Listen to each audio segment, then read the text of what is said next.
বিশ্বনবী মুহাম্মদুর রাসূলুল্লাহ সাল্লাল্লাহু আলাইহি ওয়াসাল্লামের সাহাবীরা নবীজিকে বললেন, নবী গো, আপনাকে দেখলে ওয়ালিদ ইবনে মুগীরা কেন এরকম কথা বলে, খারাপ খারাপ বাক্য কেন ব্যবহার করে গো নবী?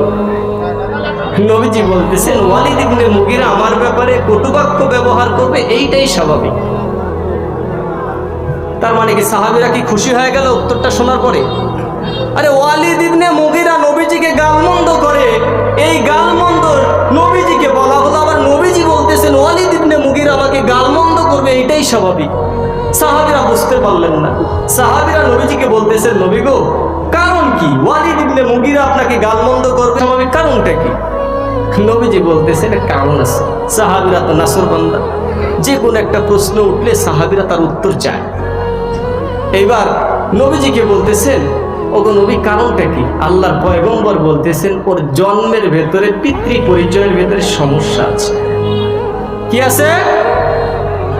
কথা বলেন না, বুঝতে পারেন নাই আপনারা?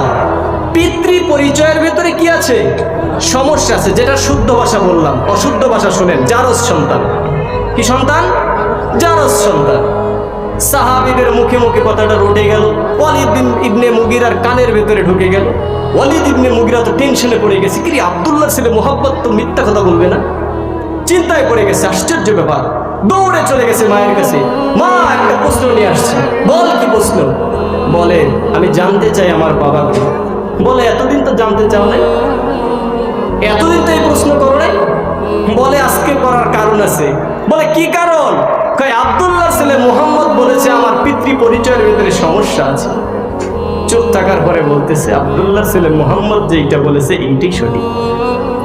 কি বলেছে? এইটা বলেছে, এইটাই সঠিক। কারণ আব্দুল্লাহর ছেলে মুহাম্মদ যা বলেছে এইটাই সঠিক। তোর বাবাকে এটা বলা কঠিন আছে।